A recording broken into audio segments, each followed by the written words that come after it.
These three aspects of religion are interconnected, and it is generally felt, in view of these close integration of ideas, that to attack one feature of the system is to attack the whole structure. The three aspects are connected more or less as follows.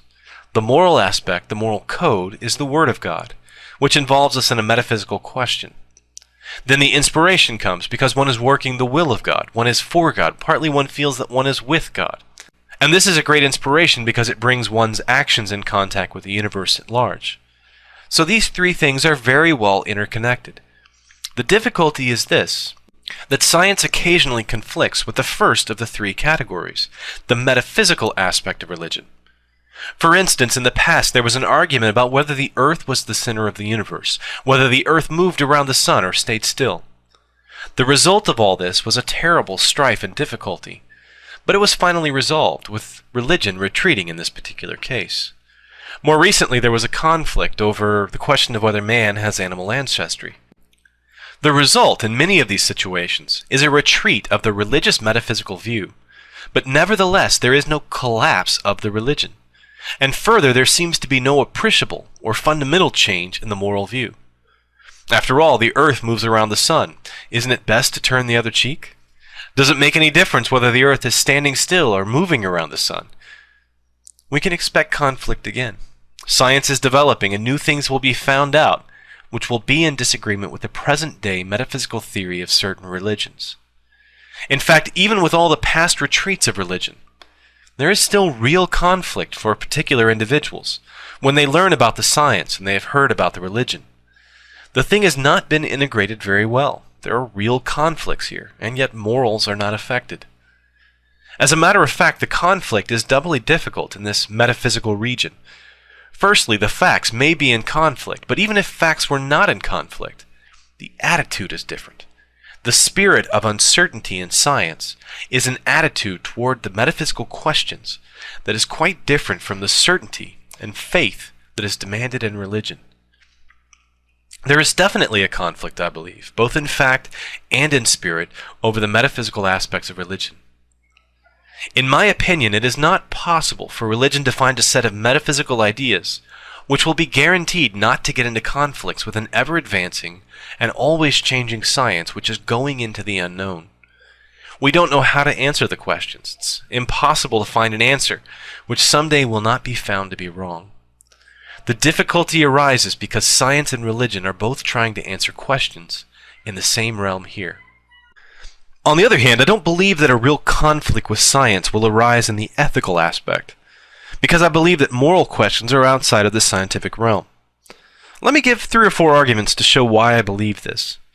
In the first place, there have been conflicts in the past between the scientific and the religious view about the metaphysical aspect, and nevertheless, the older moral views did not collapse, did not change.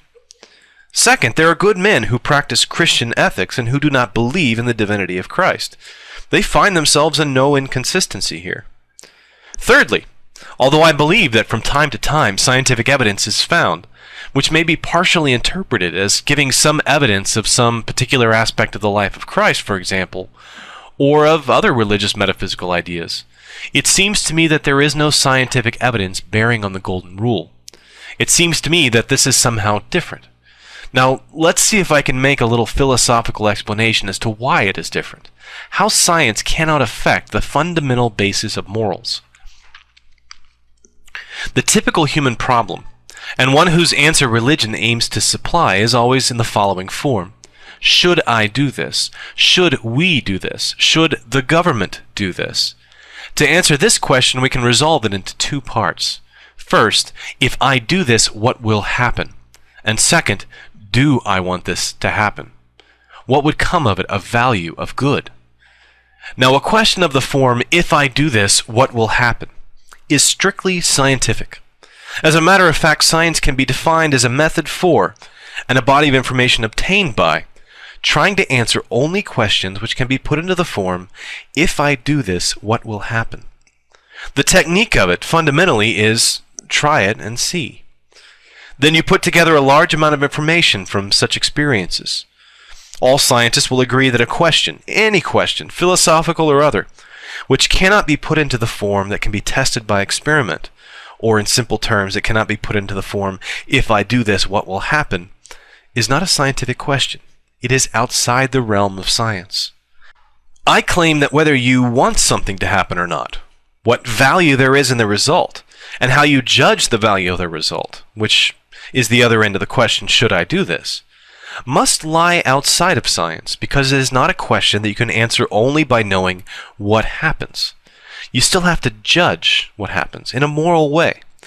So for this theoretical reason, I think there is a complete consistency between the moral view, or the ethical aspect of religion, and scientific information. Turning to the third aspect of religion, the inspirational aspect, brings me to the central question that I would like to present to this imaginary panel. The source of inspiration today for strength and for comfort in any religion is very closely knit with the metaphysical aspect.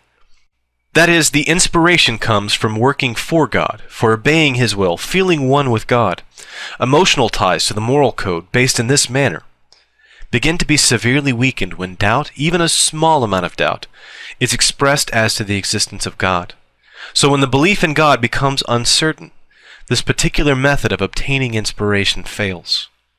I don't know the answer to this central problem, the problem of maintaining the real value of religion as a source of strength and of courage to most men, while at the same time not requiring an absolute faith in the metaphysical aspects. Western civilization, it seems to me, stands by two great heritages. One is the scientific spirit of adventure, the adventure into the unknown, an unknown which must be recognized as being unknown in order to be explored.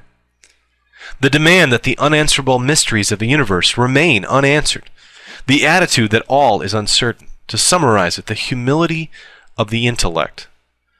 The other great heritage is Christian ethics, the basis of action on love, the brotherhood of all men, the value of the individual, the humility of the spirit.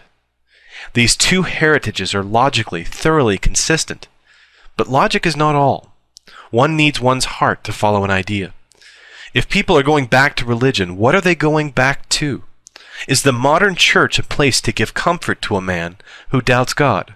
More, one who disbelieves in God.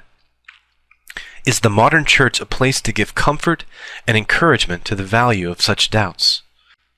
So far, have we not drawn strength and comfort to maintain the one or the other of these consistent heritages in a way which attacks the values of the other? Is this unavoidable? How can we draw inspiration to support these two pillars of Western civilization so that they may stand together in full vigor, mutually unafraid? Is this not the central problem of our time? I put it up to the panel for discussion. Thanks for watching.